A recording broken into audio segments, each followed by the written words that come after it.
ago, the sound of the magnificent Yale Glee Club. It makes your hair stand up on the back of your neck, doesn't it? There's that kind of sound.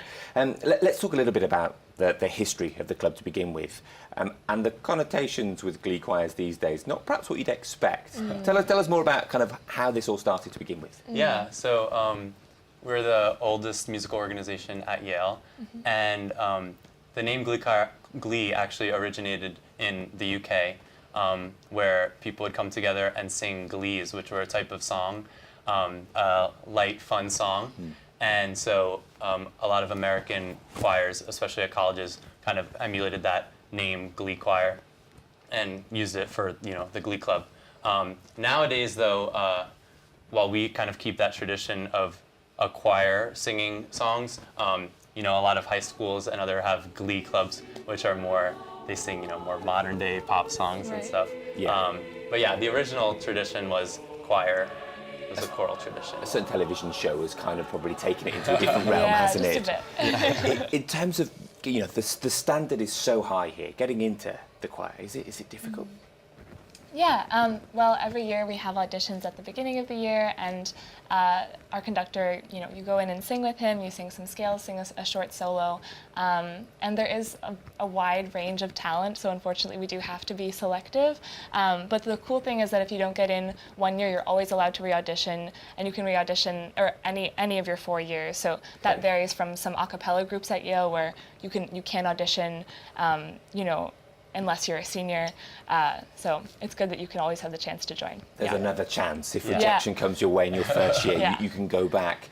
Rachel, just tell us a little bit about the collaboration then tomorrow night and how it came about, how your organisation will be working with the choir. Well, our chair of trustees, a lovely chap called Tom, I believe his niece sings in the Yale Glee Club. Exactly. So he heard that these guys had come to the UK and instantly thought, right, I think there's a possibility here, there'll be some really great to work together. So he got in touch with Jeff, the musical director of Yale Glee Club, told him about Choir with No Name and what we do, with a mind to perhaps, collaboration. And apparently it wasn't a hard sell. Jeff knew straight away, he got it and went absolutely, we had these shared values of the value that singing together can bring to someone and the benefits of that. So it was a very easy sell. He said, yes, absolutely, let's do something. So yeah, and here we are. Here we are. We'll find out a little bit more about the reasons for your organisation and what you do in a moment, but first let's see some members in action. Here's another bit of music.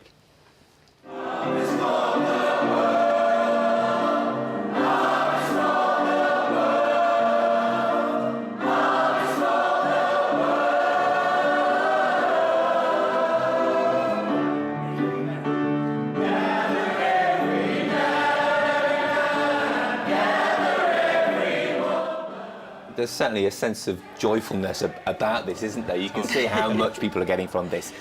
Your organisation, just a bit of background and why it was set up. We run choirs for people affected by homelessness and marginalisation.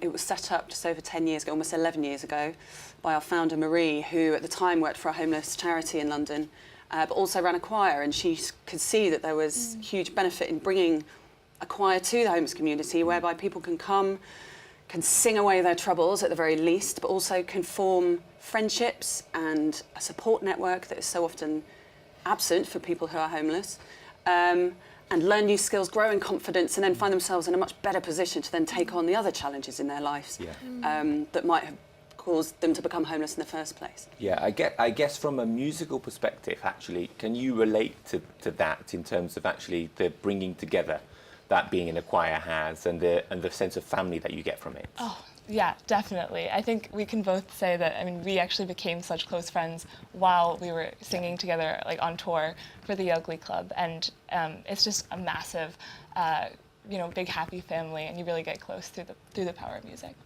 Give us a sense then of the sort of music and the sort of songs that you will be performing tonight and the rehearsal that's gone in, or whether there's been any time to kind of bring these two choirs together to practice in advance. Yeah, so we haven't actually been able to sing together yet. Okay. But we'll be rehearsing together. We're going to grab a dinner together before the concert.